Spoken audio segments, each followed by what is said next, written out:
So let's see. I got a notice that we're being streamed live. Let's hope it works because it opened it up in Safari. Let's see. Yep, I got a notice that we're being streamed live. Let's see. We're good. I got a notice that we're being streamed live. All right. So please mute your YouTube. Awesome. This is so much easier than I thought it was going to be. Oh my goodness. I had such anxiety. Oh. And I wanted to start early and like, let's just go on at like 10 and figure it out. But my day got complicated with chores and things. So I hope that we have burbled long enough that the internet can join us.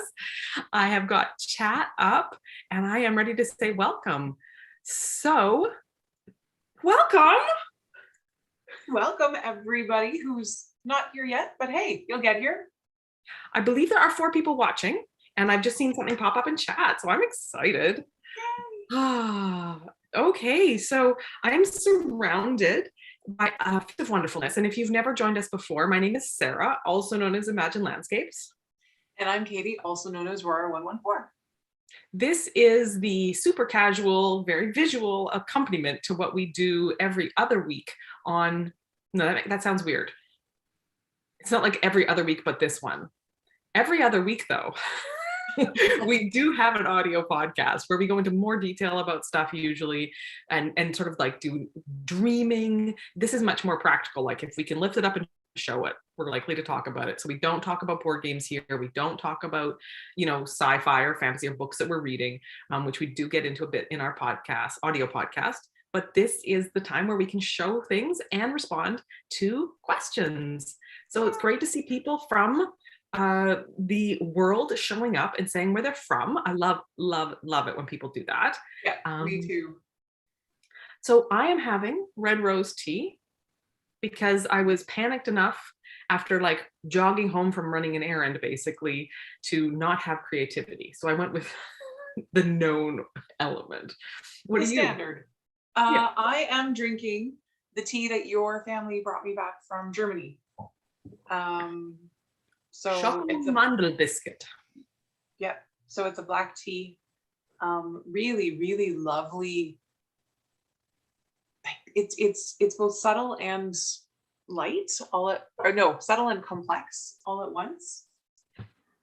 I really, really like it. So just boiled through iced tea. Ice cube in so I could drink it. Yeah. Well, goodness me, where do we want to start? Well, you were just chatting about our audio podcast. So the next time we're supposed to record is Valentine's Day. So the next one would be coming out on February 16th. So if you haven't followed us there, we are available on pretty much most streaming platforms. So look for us on the 16th. Yes, we are trying. Yeah. We are not professional podcasters and really just trying to make this work with, you know, around the lives we lead. So, you know, we're doing our darndest. Oh, I love it now. People are introducing their places a little bit more. Yeah. And oh my goodness, there's a Chance from Pennsylvania. And of course, there's a Chance from Pennsylvania. I mean, the odds of that, there's like 4 places in the world a Chance can be from. Let's be honest. It's true. Southern Ontario, Pennsylvania. Yep. There's some Mennonites in BC or Manitoba, but I don't know how Chancey they are. I went to a lot of Chances here in Manitoba. Have you? I haven't. Not too many. Okay. Yeah. So for those of you who don't know, Chance is a fairly common, well, not common, but distinctively Mennonite last name. And we are from a Mennonite family. So it's one of those things, there's certain names where you're just like, yep. I know more what you do. Yeah. So yeah, where should we start? Do we want to start with what we're working on or what we finished? Let's start with finished, because then I can start like putting some things moving them out of the way. It's gonna feel better here.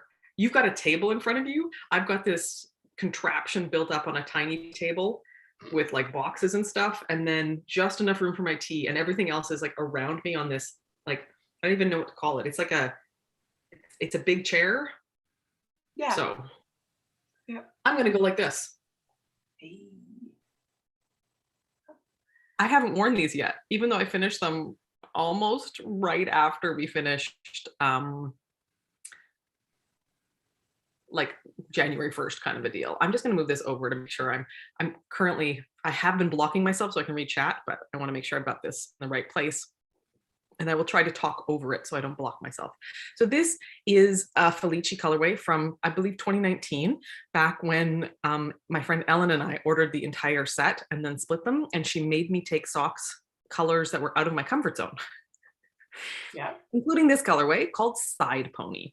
And Side Pony is, it is 80s-tastic. And like I said, I haven't worn them yet, but I feel like they're gonna feel great to start pulling out now that it's like February and we're dreaming of spring. Mm-hmm. So I just really like Flexi. It's soft to work with, but wears pretty well for its softness. And the price point really can't be beat for self-striping. I mean, they have really allowed people to participate in the self-striping fun without excluding them because of income. And I really appreciate that about knit picks. Yeah. Yeah, they do really great really good colors and really good, like, long lasting yarn too. Yeah, I mean, it's not as long lasting as some of the stuff you pay higher budgets for, but yeah, it's pretty darn good. Yeah, definitely. Well, I'm going to do the opposite. I'm going to start with a pair that I've already worn. And I think I might have shown these last time in my show notes from last live. I think they were still marked as underway. So this is, I've worn them because they're just so pretty. I made up the pattern for this. This is Ginger Snap yarn in their Buffalo Plaid colorway that came with 3 accents or alternative midi skeins. So I kind of made up my own slip stitch pattern here. Let's see if I can get it to kind of resolve. Yep. Nope. All right. So these 2 colors look quite similar, but there is actually a white and then a very light gray and then a darker gray. And I've used the darker gray and the lighter gray for the toe. This is my first DK sock, and they are super comfy and warm, and it is so soft and so lovely. And I wish you could all be feeling this right now. I can't get over that red. Oh, that Buffalo Plaid red is just perfection. It's really good. Yeah, really beautiful.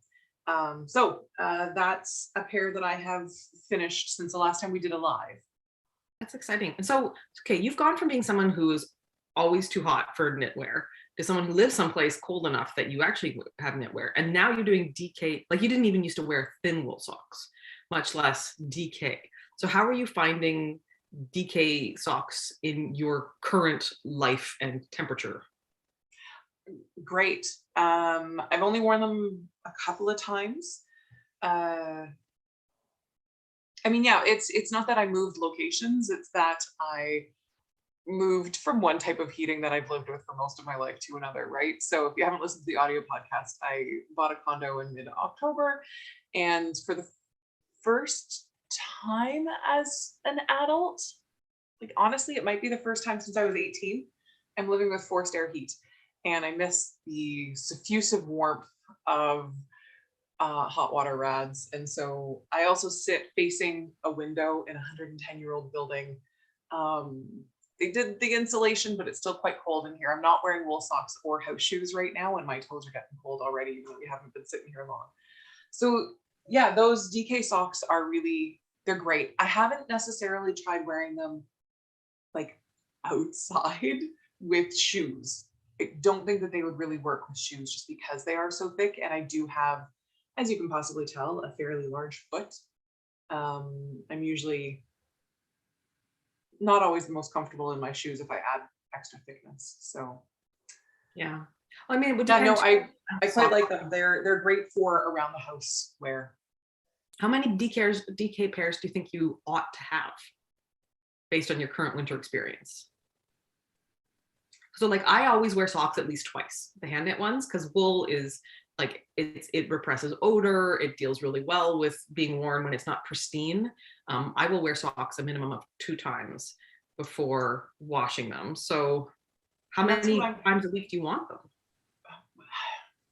It's so hard to say. Like right now I'm working from home, and that is entirely because of COVID. And so I don't know how long I'll be working from home. And I would imagine that once I'm back in the office, I wouldn't need to be wearing wool socks all day, every day, like I do here at home. And so I don't know really Let's what say the you answer to kept that working from question home. is. Sorry? Let's say you kept working from home. I would probably want 1 or 2 more pairs. Yeah. Okay. So 2 or 3, and then you'd be washing them like twice or like every 2 weeks kind of a deal. Yeah, yeah. And I don't know about you, but the way I'm doing it these days is I'm throwing them into a delicates bag and then just in with the rest of my wash. And then I pull them out and I hang them to dry. I am currently, I soak them in my laundry tub, drain them, and then I throw them into the wash on the delicates. No, I do only rinse and spin. Okay. Is how I do it. And I don't use anything, not wool wash, nothing, because I was finding any wool wash I was using was creating bleeding. Hmm. And now that I've stopped using anything, that's pretty much stopped. My bright bits aren't getting as dingy. Now I do throw in one of those color catchers Yeah. in the laundry tub, and then that goes with them into the washing machine. But I don't ever look at it and go, well, thank goodness that was there. So Right. I really, yeah. So basically mine are just getting water. Okay. Yeah. No, I don't use standard laundry detergent. I don't know if that's making a difference too. I use, oh, what's it called? True something or other. There's strips of detergent that Right. come in recyclable packaging, and so there's a lot less environmental impact on. I think it's called True Earth, actually, TRU. And I mean, some clothes do still get a little. Sometimes I am thankful that I put those color catches in certain loads, but it seems to not be. I didn't notice anything when I threw those in the wash. And those are red, so that would be a Yeah, well, yeah, and the colors are still like this light color. Like there's no bleeding there, and here it still all looks really good and solid. So that's great. I'm glad for yeah, you. yeah, thanks. I have another pair of socks finished that since we recorded went from I can't even remember where they are. I haven't touched them to oh, they're done. Recorded audio, you mean? Yeah. Yeah. They are let me see if I can get the lighting on them right. They are really great. Now talk about another workhorse yarn. This is Regia or Regia for those of us in North America. And it is one of their I like how they do variegation because it's like short strips. So it's kind of like a variegated stripe landscape as opposed to so long that it's definitely barber poling or lightning, or so short that it's blipping. I think this is really great. And you can tell that I only have like a medium sized sock blocker whenever I do rider stuff, especially if I'm doing like Instagram photos. I have to be like really careful because I get weird shadows as it's like buckling here. Would you call Anyways, that variegated? I would call that tonal. well, but I guess yeah, it is tonal. But the I'm patterning of thinking the because of yarn the is dye maybe technique. variegated. Yeah. Maybe it's more I'm thinking of a dye technique, and it's like short. What do they call it? There is a name. Anyways, Regia's version of these little shorter bits works really well, and these socks wear like iron. I mean, we are really hard on our socks, and these socks will generally last us 5 to 7 years. In my husband's foot, and he wears them All year year round. round. And he's not like he will wear them to hike. He will wear them to dig in the garden, and I'm just like, maybe we could have like a pair of socks for when you're digging in the garden. But yeah, so this is going to be for his birthday. I wasn't sure who it was going to be for as I was casting it on, but it's close enough to his birthday that it was time to be his sock. Nice. Mm-hmm. I basically have socks today. Oh, good question. How do you take care of your hands with so much sock and gnome knitting? And biking. I do a lot of cycling where I'm on my wrists because I'm on the bike. I think I'm just kind of mostly lucky. I do some stretches, like I do where I will sit with my hands kind of like I can't show because of where I'm at, but I will sit and kind of stretch them this way, and I will do a little bit of this. But I really try to pay attention as I'm knitting to the way my body feels. I actually try to do that, like no matter what I'm doing in life, I try to be like, how am I sitting? How do I feel about the way my back is? How about my neck? I get a lot of neck pain if I'm not sitting with my head sort of stacked nicely. I get really crazy headaches from that and stuff. And so I think I've learned to just keep checking in and asking like, how do I feel? I've learned that even though it's like not great that I'm a loose knitter and that I have to use such tiny needles, anytime I've tried to force my hands to become a tighter knitter so that I can use the proper needle size or whatever, that's what gives me problems. So I think the other thing is just respecting that I am the knitter I am and just going down needle sizes or going up needle sizes, that knitting shouldn't be hard to knit a stitch. Yeah. I think that helps me too. I'm a big fan of just this one even, you know, and straightening up my wrist a little bit so that I get some pull up in the forearms, right? Because I spend all day typing at a computer, and then I spend most of my evenings knitting, and so I find this one to be really quite helpful. And I'm like you, like I need to keep things stacked. Neck, shoulders, and back are really important for hand position and repetitive activities. Well, I don't think I've shared this with you, Sarah. We've talked a bit on the audio podcast about how my hands, the palms of my hands have been hurting depending on what I've been knitting recently. And before Christmas, I had a full spine MRI and lots of wonderful words like foraminal narrowing and bone spurs and things like bulge discs, more than one, including one somewhere up here that is referring into my hands. And so it's not my hands are necessarily sore, it's that maybe there's a little bit of numbness happening in there. So there are definitely days where I sit and I try to be quite intentional. I said, like, our hands kind of do this naturally, right? But I try sometimes to sit with my hands splayed out flat. And sometimes when I'm going to bed at night, I try to make sure that my hand that's shoved under the pillow is flat as well, instead of curled up, just to try to keep this instead of always this. Yeah. I've lost track. I see that somebody's asked about your sweater and where all of your gnomes live. We're going to get to your sweater, or do you want to do it right now? Well, let's go in order quick. Where my gnomes live. I'm actually gonna be shooting a video about this sometime soon. They have a glass cabinet for the most part. I have some in this office space, but then I'm worried the entire time I do anything that I'm gonna show a gnome I shouldn't show. So like there are secret gnomes sort of hidden out of camera view. And then I also have a glass cabinet. The reason I went with a glass cabinet is because I wanted them on display all the time. But my one cat is a total gnome killer. Like, death to gnomes, shreds them till they're open, kind of not just like, oh look, he's got my knitting. It's like, oh because this is going to come up later, but this looks like a mouse. Let's be honest, this gnome shape is kind of primally keyed. So yeah. And so my next FO is a sweater. And I'm so excited about this sweater. This is my ImagiKnittingKAL project.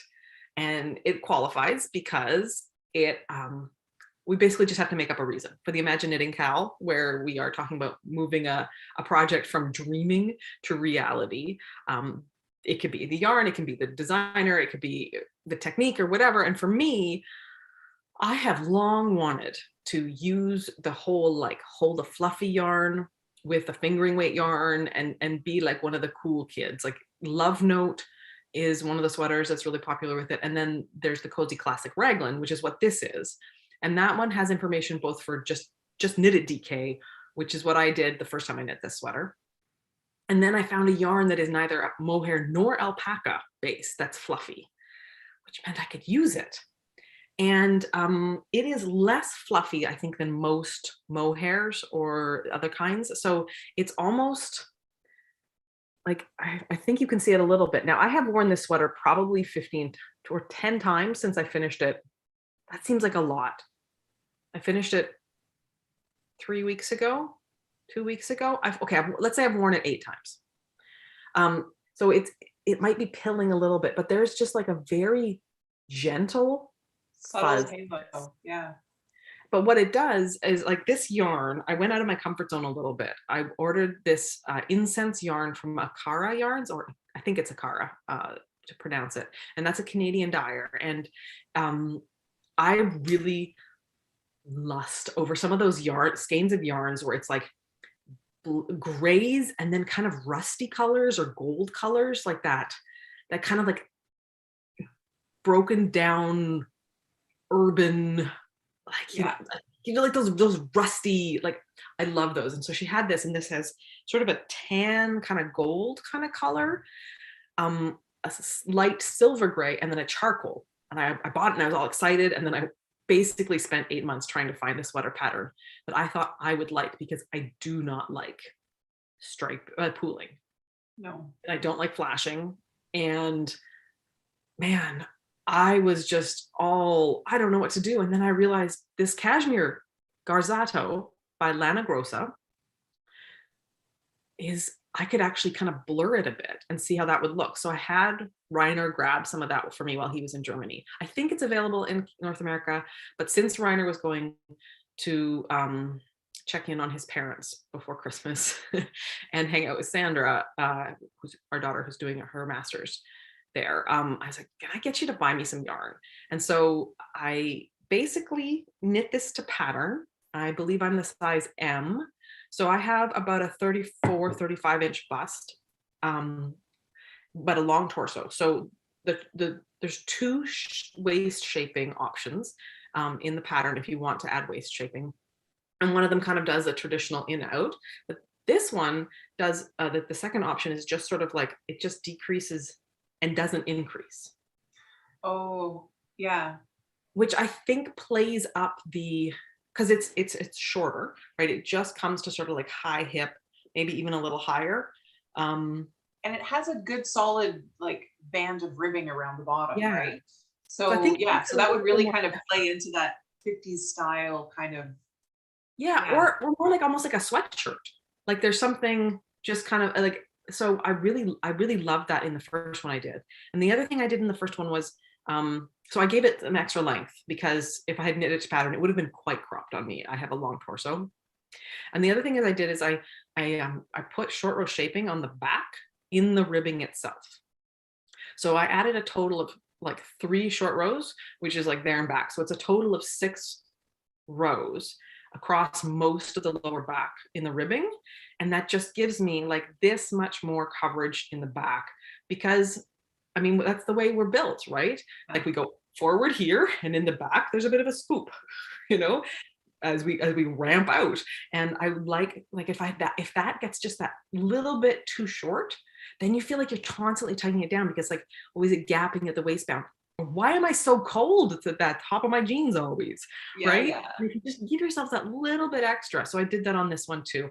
And I'm just thrilled to bits. I wear this so much that I'm thinking of knitting a 3rd one, which we'll get to in a little bit. I love it. I love it. So should I share an FO now too? Absolutely. All right. I have been close on finishing these for a little while. If you listen to the audio podcast. So here, I finally, just today, Paradise Alpha. This is Mud Punch yarn. I Kitchenered the final toe today. So this yarn, I am blocking myself and I don't care, because look at these colors. This is rich and stunning. And if you haven't discovered Paradise Alpha or Mud Punch or the combination of the two, do not pass go. Go straight to her website. She just released a restock today. And there's more really like, oh man, I was I'm getting work done in my condo next week and I need to not buy yarn. But yeah, so I finished both of these. This is a fingering weight yarn, but it's a thick, chewy one. I need to actually go up a needle size for these. And so yeah, I'm done. I'm really looking forward to wearing them. I will probably put them on tomorrow or maybe even today. I'm supposed to be going for a walk, and last time I looked, let me just see if I can quickly log into my phone. What's it like here? Oh, it's only -15. Feels like -22 Celsius. When I went for my walk on to do my errand, I actually got hot on the way back. Like I unzipped my parka because I was dressed like it was still -40. So yeah, I probably will. Actually, I'm wearing a wool shirt, wool sweater right now, and I will probably take it off before putting on my massive parka. But yeah, so these are, I'm just so excited about them. So I seriously have this thing where every now and then I think I'm going to use up a bit more of my yarn, and then I'm going to write to her and I'm going to ask her to dye me full skeins. And what I want is I want most of a sweater of the dark blue in that. Yeah. And then I want like 50 grams of each of the other colors to do colorwork yoke. Ooh. Or a sock arms sweater. Yep. Yep. But like that to me is the perfect synthwave 1980s, like neons. And it's just so thick. It's just so smooshy. Yeah. I did on one of the socks, probably this other one, and I accidentally split a ply around the heel. And by the time I found it, I was done the gusset. I was way down there and I was like, nope, I'm just gonna keep going. But I am also very hard on my socks. And so, yeah, it's this one. You can't even tell anymore because I, skimmed along some of the loops, left a long tail, went through, picked it up a couple of times, did the same thing, and then knotted it and then woven the ends a little bit more. So we'll see how much I hate knotted it. Well, I have such dry heels.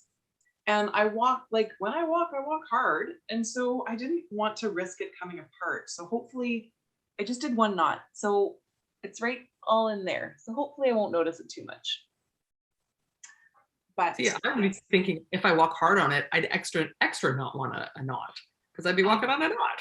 I know, but I was worried that it would pull out. I just weave farther in that case. Yeah. But I also really love the fact that these two socks are very, very well matched. Yeah, I was noticing how well you did.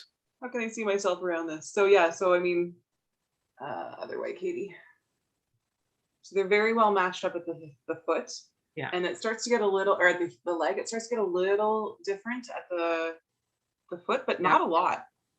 The one has a smidge more orange than the other, and that's it. Oh, somebody is saying that it is sunny. No, they have rain today.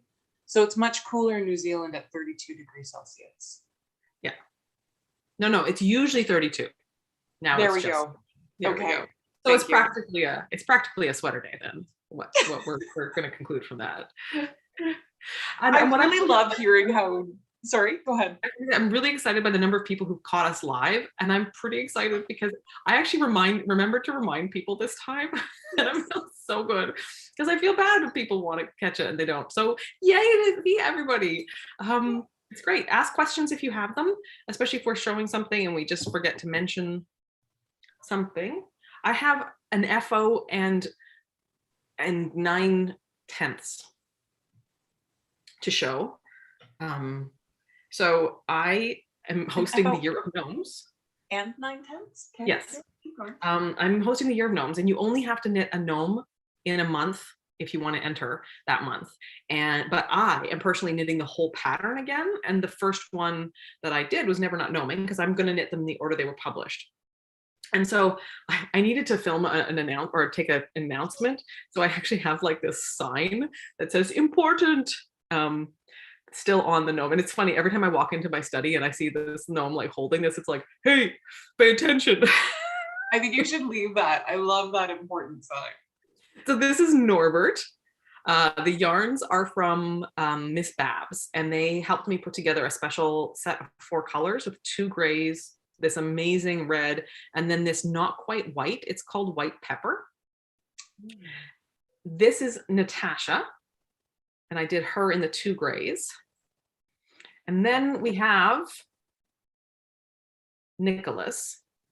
Nicholas is designed to be the ornament version of Natasha, basically, with an extra color, a rounded bottom, and then the photos in that pattern actually are different than I currently advise how to do gnomes. And so I realized, like, as I'm re-knitting them, I'm going to be going through and updating. Some of the older ones have slightly different wording than I'd use now. And so I want to kind of like make my gnome experience more unified.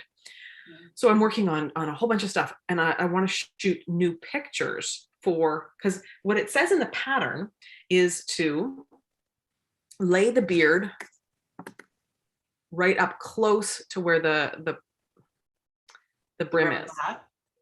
But what I actually tell people to do now on all my gnomes is to flip the brim up, do that really close, and then put the nose, because that way you don't get like a gap. So people that aren't getting it up close enough, what's happening is they're getting a gap.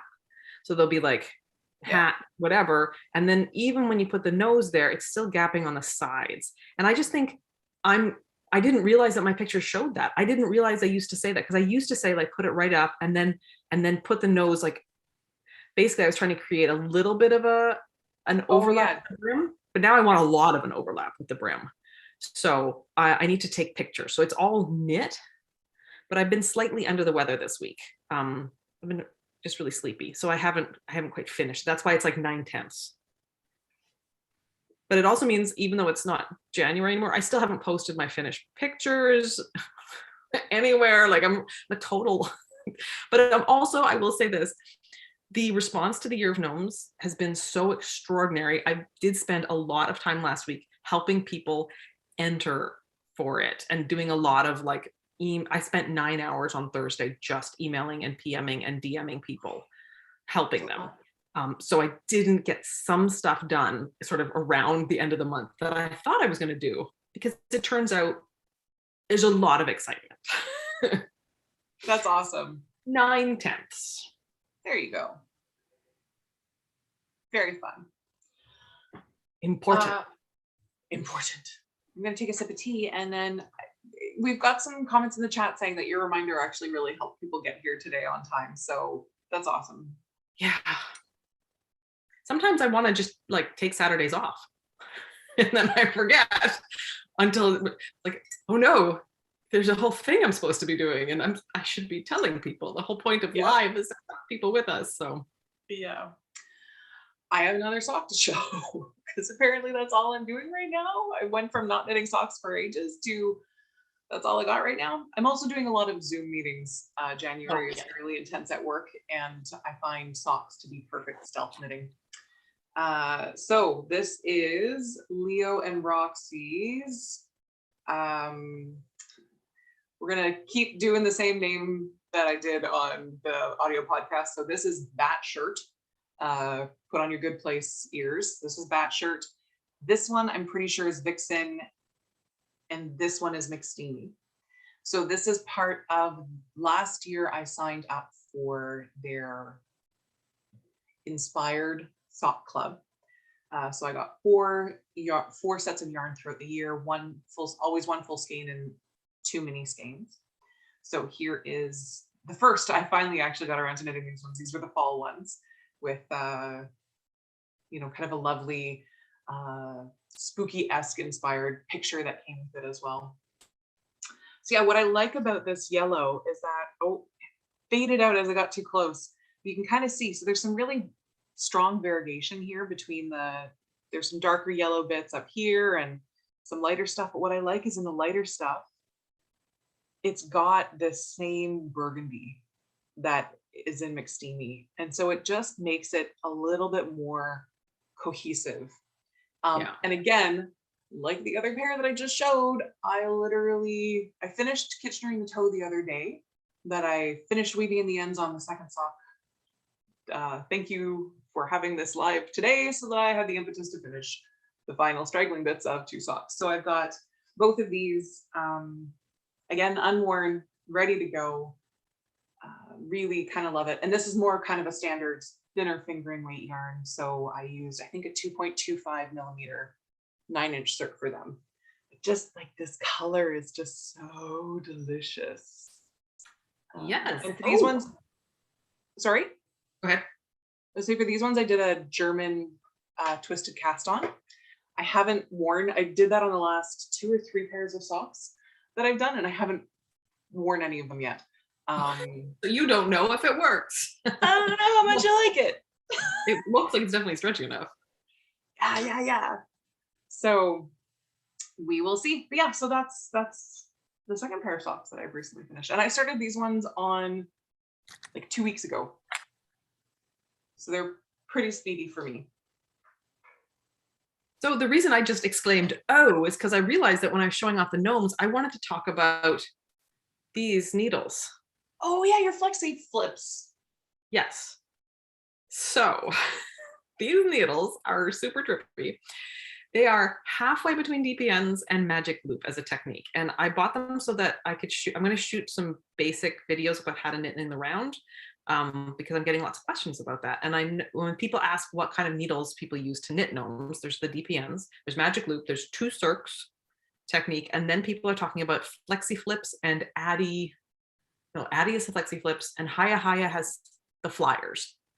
So the flyers and the flexi flips are like this, and I'm going to put, so you get 3, and I'm just going to hold one up now. So it's like a DPN here, and then it's like a circular needle right here, and then like another DPN. So what this does is you would cast on over 2 socks, just like magic loop, or 2 circs. So you've got half the stitches on one needle, half on the other. And then you use the third one to knit off of one of them. But because like normally you can't really easily do that with DPNs, because what happens is it doesn't want to, like you can't get in there. They're not flexible. Whereas these have just enough flex that when you're trying to knit, you can kind of like pop the stitches away from each other. So you can get like a little bit of flex there. Or like I actually find when I magic loop, I like have my hand partway through the needles. Yes. And hold like this. And so what it's doing is it's totally changing where the tension is in my hand, which I thought was, when we were talking about those the questions about hands, this might be something to look into for you, because it would even just give you an alternative way to, like, if you're knitting both gnomes and socks and you're finding that cumulatively it's too much pressure for you, you may like having, maybe you do socks on one and gnomes on the other, or whatever. Or if you're having problems with laddering, let's say you're doing a gnome with lots of cabling and lots of reverse stockinette, purl stitches and knitting in the round is actually really difficult not to have laddering, where one stitch right at the join isn't like just plump. And some people find that by going from DPNs to magic loop, it works better for them, but this is like yet another alternative. So I just wanted to mention these because I was trying to describe them on the podcast, and they're just such an interesting difference. My understanding is that the difference between the flexi flips and the Haya Haya flyers is that the flyers are sharper tipped. These ones do have like a pointier side and a blunter side, which is interesting. So if you're finding you're splitting stitches too much, you just switch to leading with the blunter side. So you're not splitting the plies. The problem is that they're not like so different that even when I'm here, I'm like 100% sure I've got it right. I wish maybe there was like a different color. I was gonna say maybe they could have used a different color of metal or something. Yeah. But I think by the end I was always getting it right. So either I'd figured out how to like hold and transfer, or I was just naturally noticing a slight difference. But yeah, these are super cool. I don't know that I'm enough that you think you'll keep using them. I don't know. I definitely want to keep them around, like I said, for some of those gnomes, like as I reknit some of the cabled ones, I might want them. But I wish I'd known about the Haya Haya, because I do like a sharp needle for doing cables, because I do cabling without a cable needle. Yeah. So we'll see. But I wanted to show those off. And I'm out of FOs now. I'm all about the works in progress. How about you? I have one more FO. Perfect. I will settle back. Oh, it's not very long. This is my ImagiKnitting ImagiKnittingKAL entry. I want to make more of these, but I have finished a double knit coaster. So here we've got the darker color in the middle, and here we've got the lighter color in the middle. So this is knit, two sides of the fabric are knit at once. I am using DK yarn for double knit, which is kind of delicious. I managed to do a really lovely 2-color cast on here just by doing a regular long tail cast on and then kind of alternating which one I was using. I couldn't find, I mostly just wanted to cast off so I could start another one. I couldn't, and in that quick Google, I couldn't find how to do the same for the bind off. So I have, I just held the two together so that both colors are present. But yeah, so this is my new coaster. It was really fun to get back into double knitting. Yes, they are such kitty colors. A dot of nail polish. Oh yeah, for your flexi flips. Judy suggested maybe putting a dot of nail polish on one of them. I wonder how long it would last. Yeah, but if you're not using them super frequently. Yeah, that's true. Yeah. Oh, this is the side I'm holding it that has this mistake. This is a spot where I dropped down and tanked back, and by the time I got past that point, I was just like, oh, forget it. I don't care that that part's peeking out. But yeah, so just really nice to get back into it. It always takes a little while to remember how to do double knitting because I hold the yarn in both hands. Normally I hold the yarn in my left hand, but for this I have the alternate color in my right. I find it super trippy. I have tried a little bit with double knitting and it honestly hurts my head to think about it. If there's any kind of detail, it just shatters me. I feel exhausted. And there is something to, I mean, trying to change the pattern, you know, on the right side and on the other side, and make sure that you're using the right yarn at the right time. It's hard. Knit across on one side, then do Kitchener. Oh, interesting. Someone suggested that as a bind off.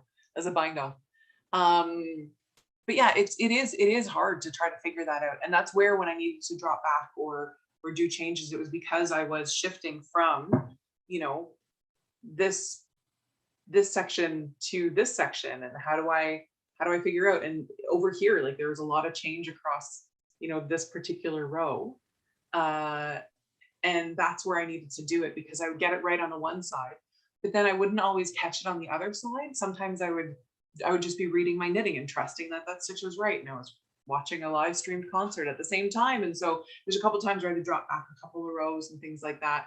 But yeah, I started one really quickly after this, and I used different colors as well as a different pattern, and that broke my brain. So I haven't touched it since. In fact, I don't even have that partial one here to show, because I don't even know what bag it's in and where it is in my living room right now. But I would like to make more. I bought 2 different colors of gray, so this lighter gray and a darker one, this red, a deep blue, and a black. And I kind of just want to make a series of coasters. I have coasters that I do use, but they're all hard. So mom gave me some really lovely marble ones that I've got in the living room, and they're wonderful. But for things like podcasting, I want to be able to do this, put it down in here, as opposed to, yeah. And so I'd like to have kind of some more of these soft ones. So yeah.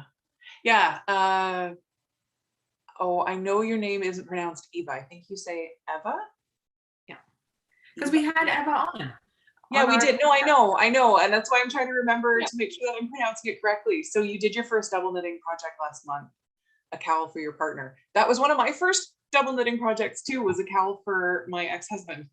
And it was super irregular. It was a fractal pattern. So it wasn't even like nice geometric crispness like what you've got there. It was great. It was whoa. It was wild. But it also meant that if I missed anything, if I got anything backwards, it wasn't that big of a deal because there was no set pattern that you could see. But yeah, the first few rounds are hard, and then you get into the rhythm of it and you just kind of flow, right? And there really is something to it. And I think I want to make some more of these, but I think making something bigger, like, I don't know if I would want to make another cowl, but making something a little bit larger Yeah. would be better. There is a pattern for the coasters. Sarah, after we're done recording, is going to put some really brief show notes kind of about some of the projects that we've talked about. All of my patterns link to my blog where I track my patterns. No, because you forget that they don't transfer as links. So what we will have will be a list.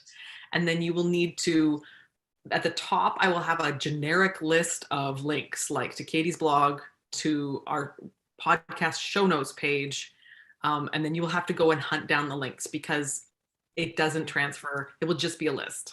Yeah, and I didn't even link to the coasters pattern on my blog because it's a RAV only pattern, and I'm trying to limit those. But I will find that link and put it on my blog post so that it is available.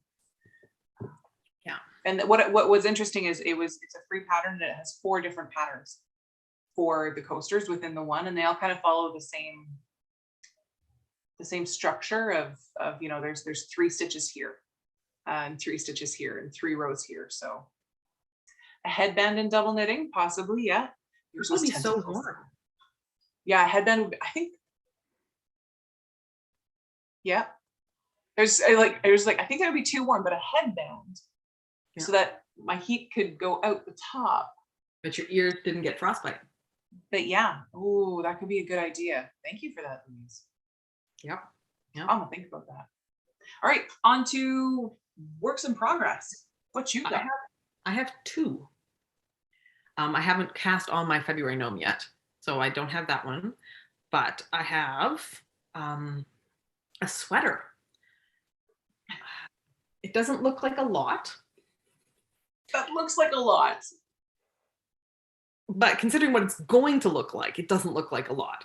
All the fun stuff. I'm about 1.5 inches through 4 centimeters from the fun stuff. The fun stuff is that I get to take my taupey, no, I don't even know what to call this brown. I'm not good at naming browns. Oatmeal brown. Oatmeal brown, and I get to add this blue in tree form. This is the Alaska sweater. It is really fabulous. The pattern has evergreen silhouettes around the waist and then a little bit around the cuff. And I'm so excited to be doing this in tweed.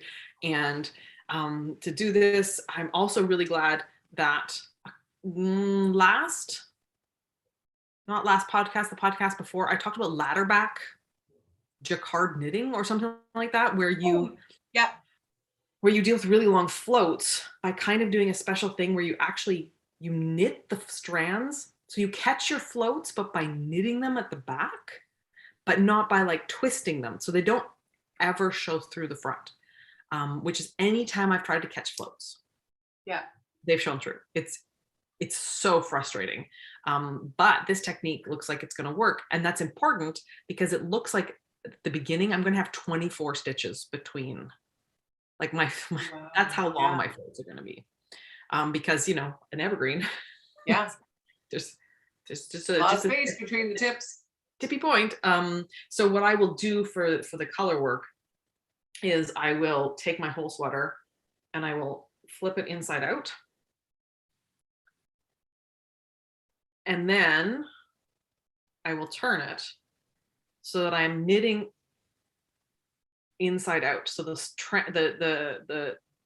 it will travel around the back of the outside of the circle. So the inside of a circle is smaller than the outside of a circle. So this way the floats will have to travel around, but you're not knitting on the wrong side because I'm going to now hold it the way you would see it. So normally when we hold knitting in the round, this is close to you and you're knitting here. But what you do when you flip it out, inside out, is you drop this part into your lap and then you're still knitting looking at the front side, right? You still see stockinette. So it's not like you're trying to knit and look at the back of the work. It's just happening that way. Yeah. So, it's a little, can you hear that? I can, yeah. It's a little messing me up because you're pretending like you're holding it like I would see it as opposed to the way you would see it. But yes, I know what you mean. So that's what I will do for the color work plus that ladderback technique. Very cool. Otherwise, You work on that. Barb, you've said that coasters seem a good way to get into double knitting, and that's actually how I started double knitting. Back in, oh gosh, 2014, 2015, I went to my first major yarn con and was at Stitches West in California and took a double knitting class where I learned how to make a coaster. And what you probably saw me looking around somewhere for something. I don't know where my old coaster went, because when I replaced it with, it got so, I did it in white and green acrylic yarn. And the green was a very like bright green, and the white just started to look a little like I used it to pick up tea that had spilt a number of times over the last long time. But I learned how to do it by making a heart. So most of it was just plain knitting and then just a heart in the middle. And that was a really great way to learn how to do double knitting. So, and yeah, coasters, they're just small. It's a great way to just kind of get yourself into the rhythm of it without committing to something as big as a cowl.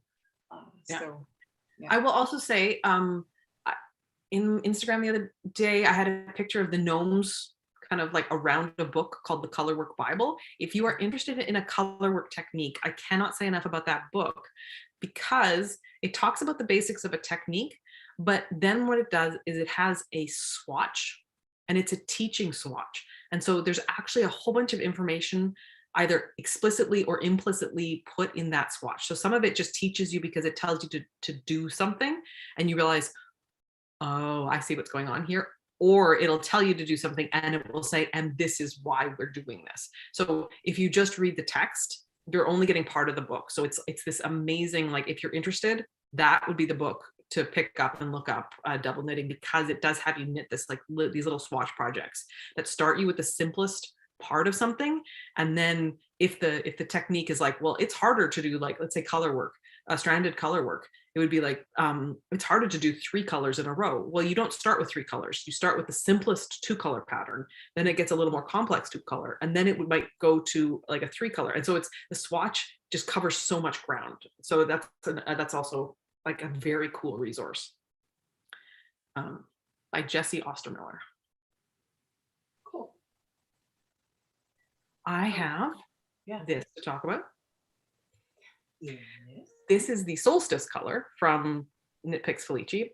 The name reference escapes me. I don't see how two, like gray and brown, black and navy, pink, red, and yellow get me to Solstice. Yeah. But I'm just having fun.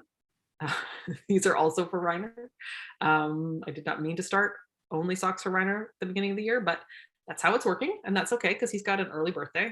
I don't think these will be done. This is the first sock. And these are from the 2022, I think. I don't know how they labeled them, but the last batch of Felici that went up, I've just ordered everything.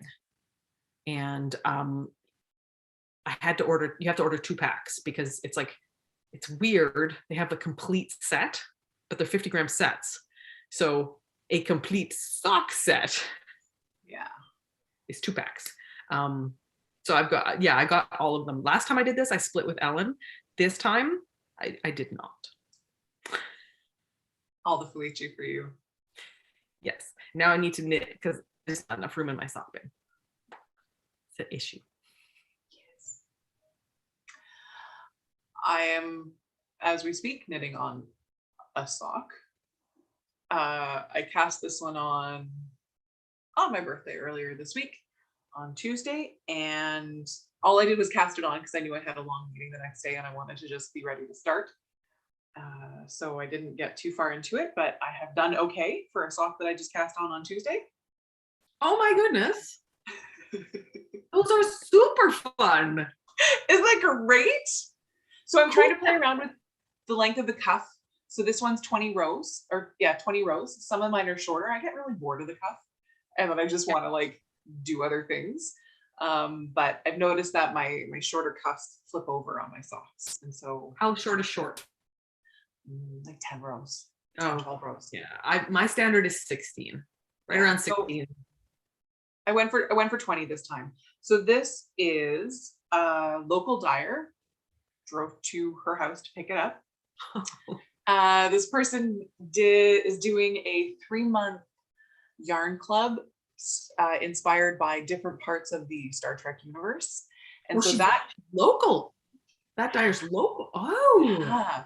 And so that yarn was inspired by this picture, the Celestial Temple, I believe from Deep Space Nine. Yes. And so this color, the dyer is Fireweed Fiber Company, and it comes with a very, like, it's blowing out because it's so intense pink contrast. Well, that's gonna look so good. Oh, I love. Gonna look so good. And so I will be doing toe and heels in this. So this is my current sock, and yeah, I really like it. And I'm gonna see if I can find a spot on the yarn to show it off. There's this real stream of intense sunsetty colors. Oh gosh. Right there. That just, I love it so much. And it's like super variegated. When I started knitting, I didn't want variegated. I was drawn to the colors and the skeins, but I didn't want to actually knit with them. But this is gonna look so good as socks. But see, it's almost like a speckle and not like a variegated. That's it. Yeah, it's true. It's true. And it is blowing out a bit. Like you can see, like there's, when I go closer, you know, there's little bits of, you know, yellow over here and just a little couple, because these are short enough to just make up a stitch or two of the color. And I think that's the big difference. I think back when we first started knitting and hand dyeing, it really got big. Is like you got your skein of yarn. Yeah. Depending on how big that is and how many chunks you broke it up into, you would get pooling or flashing or micro striping or whatever. And I think dyers found some magic techniques that are just science, but right, that have just figured out how to put different colors on in a way that plays with, it just plays with color without playing with the spacing. Somehow they figured something out. Yes. I've noticed in the last few years. Yeah. Yeah, it's really exciting. And so I bought all 3 months. And so I also have February. And what I like is I picked it up in January. And so the January was just, you know, the two were just in this together. And the full skein and the mini skein. But February and March were each wrapped in paper and labeled. And so I opened up February. I took my birthday off. And I opened up February on my birthday. And that one, I hope people don't mind if I share. So a friend tagged me in this picture and I went, oh, this is a thing I need. Because it's from Discovery, which I love. I am behind on the current season, so no spoilers, folks, but I'm really loving Star Trek Discovery. And I really love the Empress Giorgio. And so this is February's color. And I wound it up on my birthday and I thought, this isn't quite my usual jam. But you know, maybe I'll cast it on anyway. And then I looked at the bat shirt socks and went, oh, they're a little too similar in tone. So I hope nobody minds if I show I've already caked it up. And you can see I get parallelograms. I don't know why. They don't cake up straight. But so this is the next colorway. The gold is a little more yellow than I love, but it's still really great and it's going to look good as a sock. Really and the mini skein for that one is just a gorgeous red. Yeah. So this one will be, I don't know, maybe when I get to the heel of this one, I'll cast this one on so that I can do what you do and always have kind of two socks on the go, and one's at a concentrated part and one's at the stealth knitting part. Yeah. But so that one, I can't even, I think it's called the Empress, but this one is the Celestial Temple, and it is just making me so happy right now. Yeah. So what I want to show is also yarn.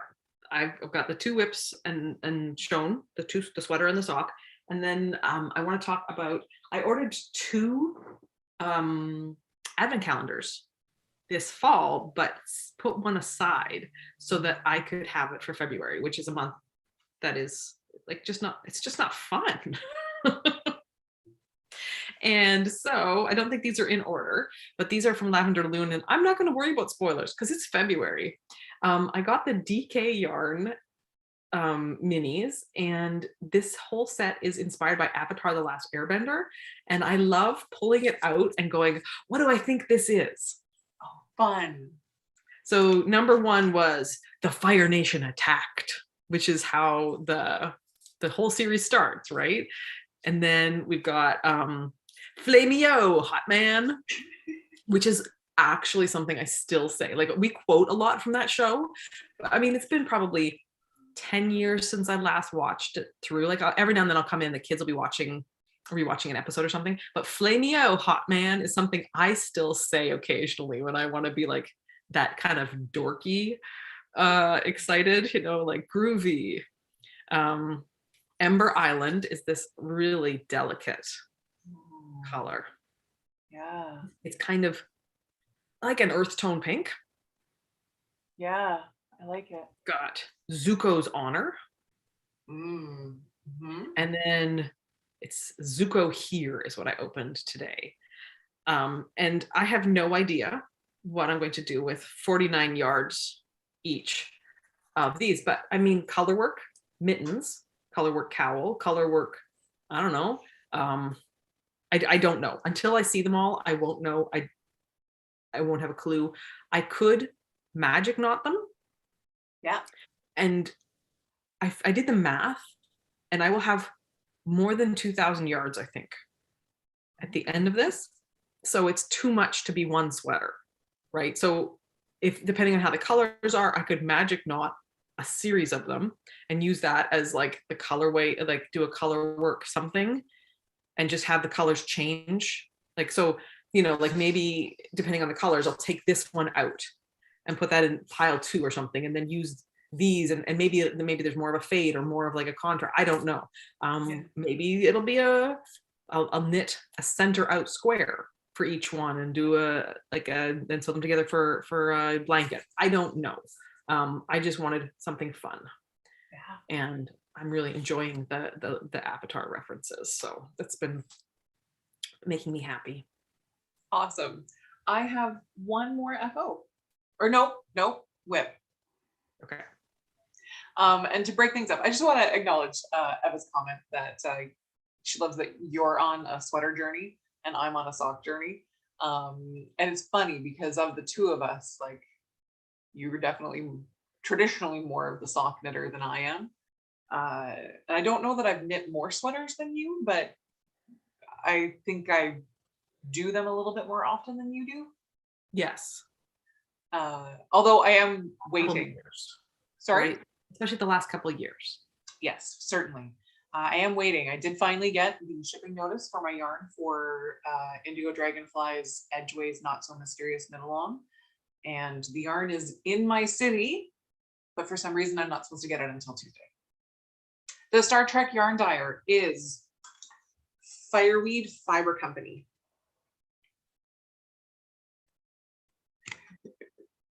I hope that helps journeys through knitting. So my final whip is called the Shortest Day Shawl. It is from Knitty, their most recent edition. Knitty is wonderful. If you don't know them, Google it. Free patterns, gorgeous stuff. So this is. You haven't shown me any of this. No, I haven't. I don't even have any good photos of it. So it is just, sorry, I'm showing the wrong side. It is just a really textured worsted weight shawl, honestly. Knit top down. Moving so much. Sorry? Stop moving so much. Sorry, I'm trying to get to the point where I can show this section here. So there's this nice kind of huge chevron in the middle. Yeah. And then it breaks down into kind of the halves of the chevron pointing into it. It'll even out once I block it, because it's very kinky right now. And as you might notice, it starts with, instead of a garter tab cast on, it starts with a provisional cast on, which I really quite like. And what's happening over here is I have left, as you're supposed to, I've left the last loop live, and I've almost pulled it to the provisional cast on too many times. So to try to stop that, I've just kind of taken that length and tucked it in so that it quits getting caught on my lap while I'm knitting, or, you know, between me and the couch or something. So, and this is, I don't even remember the name of the designer. Let me see if I can quickly pull that up. Certainly not here. Amy Christophers. What I like about this one is it has big ginormous tassels that you use. And this is showing much more teal here than it is in person. It is a intense blue. And I'm getting kind of a marine blue out of yes, yeah, it's marine is a good way to describe it. It is Barocco Ultra Wool. Nope, that's blown out. Anyway, Barocco Ultra Wool. It's a little, it says it's 100% superwash, which is good because it feels like it could almost felt. But it will just be big. It'll be kind of a wearable blanket, triangular shawl, which I love. And it's just nice to use this size needle, considering everything else that I'm doing these days is, you know, 9-inch circs with something really tiny. And this is 4.5 millimeters compared to 2.25. Yeah, it's a big difference. Wow. Oh, Eva's suggesting maybe using the rainbow sweater might work for some of those mini skeins. Oh, okay, good. I'm glad I looked, because that is not how I would expect that to be spelled. Yeah, it's Yelly Knits latest, I think. Okay, I'll have to look at that. I'm just gonna copy that right now while it's up in chat. Copy. Hopefully. So I've got one more thing to show, because this week was best day ever. Normally best day ever happens in Toronto. We go to Toronto, we have a great time, Ryan and I, and we have one day before the conference where we go and we hit all the highlights. So we take the subway to whatever yarn shop is farthest, and then we walk from yarn shop to the pottery gallery that we love. There's like ramen restaurants we hit for lunch. There's a bookstore called Baka Phoenix, which is the oldest, only sci-fi and fantasy bookshop. They've been going, I don't know, oldest ever, but definitely the oldest in Toronto. They've been going since the 70s. And then amazing. I've been there once and just, it's worth it. Yeah. And so we hit that. They give us advice about what books we want to read. They're right. So we have a backpack, it's full of yarn, it's full of pottery and books by the end, and we're tired. It almost always snows the day before we're trying to do this, and we're trudging through Toronto slush, and we are having like a great time. And then it ends with us arriving at our hotel just in time to like change and walk across to a Raptors home game. And this is what we do, and it's amazing. We call it best day ever, and the last 2 years have obviously been not in Toronto. So this time I sort of was talking to Ryan about the fact that I don't want a lot of yarn this year. I'm really trying to like balance loving getting new yarn with using up enough yarn that I can make some space in a couple of my bins. So I said, he was like, okay, so let's think about outside the box a little bit. So I have a sweater bag that I love. It's one of those doctor style ones with the wires in it. Yeah. But my zipper pull did a weird thing, and I was trying to fix it with glue, and the glue dripped through, and this zipper is now permanently glued here. It will never close, it will never open. It is cement hard right here. So like super stupid and foolish of me. So this does not really work. I mean, I still use it because it's the only sweater size bag I have. But now that apparently I'm the kind of person who wants 2 sweaters at the same time or whatever, or maybe one that the cats can't get into, I said, well, how about a bag? So I got a bag.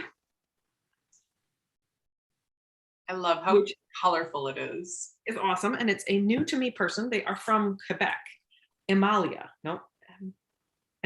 yeah. Emalia.ca. So if you are looking, I thought the prices were really good and everything looks great inside, but I did get yarn because I want to make another one of these. And you see, the first time I found the cashmere garzado from Lana Grossa for the fuzziness, I got some red. but I've been looking at everything I own and I'm like, if I mix it with this, it will go pink. If I mix it with that, I think it's going to go pink. Like, and I don't want pink, let's be honest. So I said, Reiner, what if we got me a red yarn to go with the red fluffy?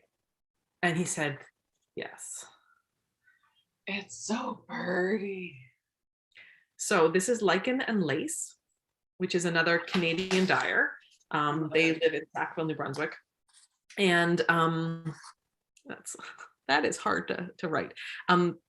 So this is Beetroot, which is a really difficult to capture color that is, well, I mean, Beetroot is a very good name for it. I think it's doing a pretty good job on the screen when I look at it. Yeah, it looks nice and deep with some lighter bits to it, but mostly it's showing as kind of a rich, earthy red. So I've got 4 skeins of those. I've since discovered when knitting this, I do not need 4 skeins of the fingering weight. I need 2. So I don't know. That'll be exciting.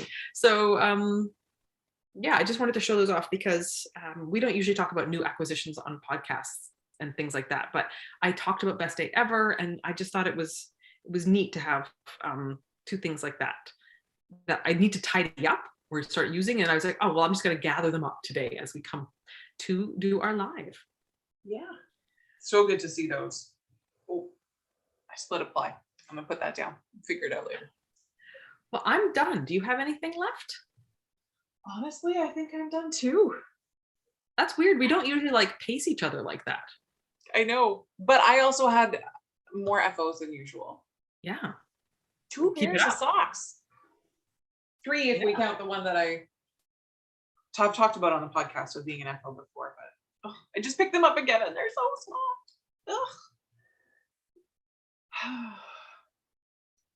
Have I swatched with the fuzzy yarn yet? No, I have not. I haven't wound it up or because I don't think it's going to be my next sweater. I did not grab the yarn for that, but I do talk about it on the audio podcast. If you're interested, you'll have to wait to see when I unveil it on the world. But the problem is that it's like in bins in the basement. The aforesaid need space bins. This will be a sport weight next sweater. So that's I do want to say I did actually intentionally put on my dark and stormy sweater today, partly to tempt you because I know how much you want one of these. So nice plain, just a little bit of detail here, and then just lovely cable up the back. Don't move. Stop it, stop it, stop it. There we go. Thank you. It's gorgeous. Yeah, with really nice long cuffs, which Yeah. As a chronic sleeve shover upper, having a long rollback cuff like this really reduces the likelihood of me doing that. So Judy, the Beetroot is going to go with the fuzzy yarn, and it will be one of these, the Cozy Classic Raglan, and I haven't swatched it yet. I haven't even wound it up, but I think I'm going to cast on a different sweater as my next one. Who knows? Maybe I'll cast on 3 sweaters at once. That would be including the Alaska. And continue to think about, making dark and stormy. Yeah, I know. Stormies. But to do dark and stormy, I would need a sweater quantity of worsted, which I do not have. So I did this. This is actually a Miss Babs, because I think this is a DK, which is light worsted. Yeah. But I don't have enough. Of Yowza to do that either. So yes, anyway, it is Yowza, and I got it at Raglan. Gosh, yeah. So thank you for joining us, everyone. I will put a list of things we talk about, along with 2 links to take you to places where you can find out details about those lists. Yep. It was wonderful to have you here and to interact with you. It was great to see your knitting, Katie. Thank you for joining me, and thank you for joining us. Yeah, thank you for joining me as well. I love all of the chat today, folks. Thanks for taking part. It really makes this awesome. Yes. Bye.